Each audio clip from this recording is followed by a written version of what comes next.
భారతదేశాన్ని పట్టి పీడిస్తున్నటువంటి ఆనాటి సమాజాన్ని చీల్చి చెండాడినటువంటి మా పోరాట యోధులు దొడ్డి కొమరయ్య గారు, అగ్గిపుడి అల్లూరి సీతారామరాజు.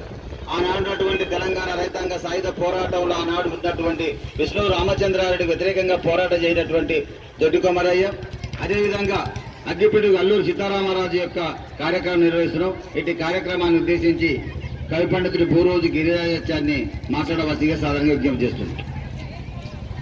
ఈరోజు ఆనాడు భారతదేశ స్వాతంత్ర చరిత్రలో సువర్ణాక్షరాలతో లిఖించదగ్గ వీరుడు, మన్యం వీరుడు అల్లూరి సీతారామరాజు గారి జయంతి కార్యక్రమం, నిజాం నిరంకుశ వ్యతిరేక పోరాటంలో తెలంగాణ తొలి అమరుడు,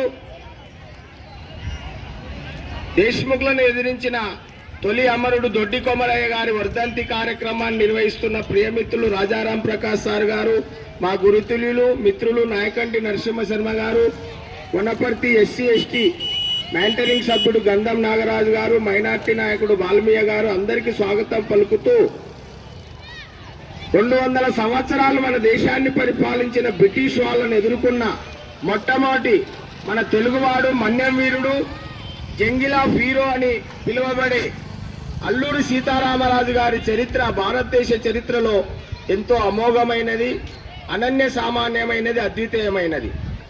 ఆ రోజుల్లో అల్లూరి సీతారామరాజు గారు తూర్పుగోదావరి జిల్లా మొగళ్ళు ఆ ప్రాంతంలో వెంకటరామరాజు సూర్యనారాయణమ్మ అనే పుణ్య దంపతులకు జన్మించాడు.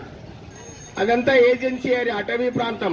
ఆయన అక్కడ ఆ ప్రాంతంలోనే రాజమండ్రి, ఆ ప్రాంతంలో విశాఖపట్నం, విజయవాడ, ఏలూరులో చదువుతూ ఆధ్యాత్మికంగా అతనికి దైవభక్తి ఎక్కువ, కాళీమాత భక్తుడు. ఆ చదువుకున్న క్రమంలో అటవీ ప్రాంతంలో తిరుగుతూ గిరిజనులు ఎదుర్కొంటున్న సమస్యలు, అప్పుడు ఇంగ్లీష్ అధికారం బ్రిటిష్ వాళ్ళది, మద్రాస్ ఏజెన్సీ చట్టం అంటే అడవులను నరికి పోడు వ్యవసాయం చేస్తున్న గిరిజనులను ఈ బ్రిటిష్ వాళ్ళు నిరోధిస్తుంటే ఇది తప్పు, అటవీ మీద గిరిజనులకే అధికారం ఉంటుందని బ్రిటిష్ వారిని, బ్రిటిష్ సైన్యాన్ని ఎదుర్కొన్న వీరుడు అల్లూరి సీతారామరాజు. తనకున్న కొంతమంది గిరిజన వీరులతో, గిరిజన కొండలు చెంచు వాళ్లతో ఇతడు మమైక్యమై వాళ్ళలో గంటం దొర, మల్లు దొర, అగ్గి దొర అని ఇట్లా ఈయనకు సహాయకులుగా ఏర్పరచుకొని పరిమిత సహాయంతో ఈటెలు, విల్లంబులతో, బాణాలతో బ్రిటిష్ వారిని ఎదుర్కొన్న వీరుడు. ఈ క్రమంలో పోరాటం చేస్తున్న క్రమంలో అతడు బ్రిటిష్ వాళ్ళవి అంటే ఆయుధాలు, ఆంగ్లేయులవి తుపాకులు, అవి ఈ ఆయుధాలు నాకు కావాలని, ఈ విల్లంబులతో వీళ్ళని ఎదుర్కోలేమని రంపచోడవరం, అడ్డతీగల, చింతపల్లి, కృష్ణదేవిపేట పోలీస్ స్టేషన్లో చెప్పి దాడి చేసి వాళ్ళ ఆయుధ సామాగ్రిని అక్కడ నమోదు చేసి తిరుగుబాటు చేసిన వీరుడు.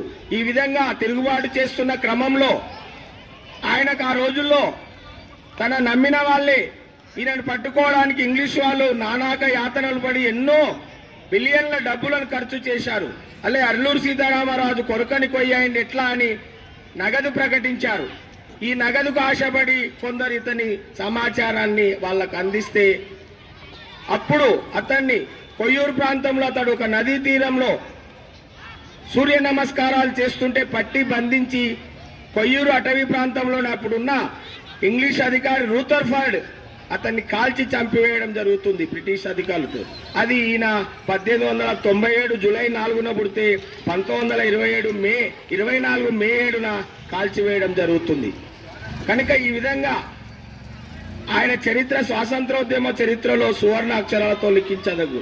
ఎందుకంటే 27 ఏళ్ల వయసులోనే స్వాతంత్ర పోరాటంలో పాల్గొన్నాడు మన తెలుగువాడు అల్లూరి సీతారామరాజు. ఆ రోజుల్లో 74లో నటశేఖర కృష్ణ ఈయన సంపూర్ణ చిత్రాన్ని తీసి మహాకవి శ్రీశ్రీ గారితో ఒక పాట రాయించాడు, తెలుగు వీరలేవరా దీక్షభూని సాగర. ఈ పాట చాలా ప్రసిద్ధమైంది. ఇతడు చిన్నప్పుడే ఇతను ఇష్టపడిన సీత పేరు ముందు చేర్చుకొని అల్లూరి ఇంటి పేరు అల్లూరి సీతారామరాజుగా ప్రసిద్ధి చెందాడు. కనుక అటువంటి మహనీయుల చరిత్రలను మనం నిత్యం స్మరించుకోవాలని, వాళ్ళ పోరాట స్ఫూర్తిని మనలో నింపుకోవాలని తెలియజేస్తూ ముగిస్తున్నాం. తెలంగాణ తొలి అమరుడు దొడ్డి కొమరయ్య గారి వర్ధంతి, ఆయన జయంతి ఏప్రిల్ 3, వర్ధంతి జూలై 4. తెలంగాణ తొలి అమరుడు మన తెలంగాణ ప్రభుత్వం ఆయన జయంతిని వర్ధంతిని అధికారికంగా నిర్వహించాలని ఆదేశించింది. మనం తెలంగాణ ఈ రోజు సాధించుకున్నామంటే మన తెలంగాణ పోరాటంలో ఆయన స్ఫూర్తి ఎంతో ఉంది. అటువంటి దొడ్డి కొమరయ్య గారు జనగాం జిల్లా దేవరుప్పుల మండలం కడివెండి గ్రామంలో జన్మించి ఆ రోజుల్లో ఆయన పశువుల కాపరిగా ఉన్నాడు. వాళ్ళన్న దొడ్డి మల్లయ్య కమ్యూనిస్టు నాయకుడు.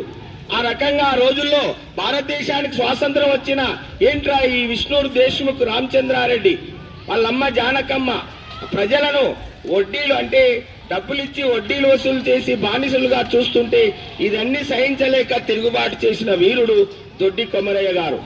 ఈయనకు ఆ రోజు కమ్యూనిస్టు నాయకులు ఆరుట్ల రామచంద్రారెడ్డి, కృష్ణమూర్తి వీళ్ళ సహకారంతో నిజాం రజాకర్లు మరియు దేశ్ముఖ్ల సైన్యము వాళ్ళ మీద తిరగబడితే వాళ్ళంతా కలిసి పోరాటం చేశారు. ఆ పోరాటంలో అసూలు బాసిన వీరుడు దొడ్డి కొమరయ్య గారు. కనుక ఆ రోజుల్లో నిజాం దేశ్ముఖ్లను ఎదుర్కొన్న వీరుడుగా దొడ్డి కొమరయ్య చరిత్రలో నిలిచాడు. కనుక తొలి అమరుడుగా ప్రసిద్ధికెక్కాడు. కనుక ఆయన స్ఫూర్తిని మనం ఈ సమాజంలో జరుగుతున్న ఇప్పటికీ భూస్వామ్య వ్యవస్థ అక్రమాలు తర్వాత పేదలను పీడించే వ్యవస్థను నిర్మూలించడానికి దొడ్డి కొమరయ్య స్ఫూర్తిని ఆదర్శంగా తీసుకోవాలని తెలియజేస్తూ ముగిస్తున్నాను. జోహార్ దొడ్డి కొమరయ్యకు, జోహార్ జోహార్ దొడ్డి కొమరయ్యకు, జోహార్ జోహార్ అగ్గిపుడి గల్లూరు సీతారామరాజు, జోహార్ జోహార్ అగ్గిపుడి గల్లూరు సీతారామరాజు. జోహార్ జోహార్ కొనసాగిద్దాం మహానీయుల ఆలోచన విధానాన్ని, కొనసాగిద్దాం మహానీయుల ఆలోచన విధానాన్ని, కొనసాగిద్దాం ప్రజా పోరాటాలు. వర్ధిల్లాలి. జై హింద్, జై హింద్.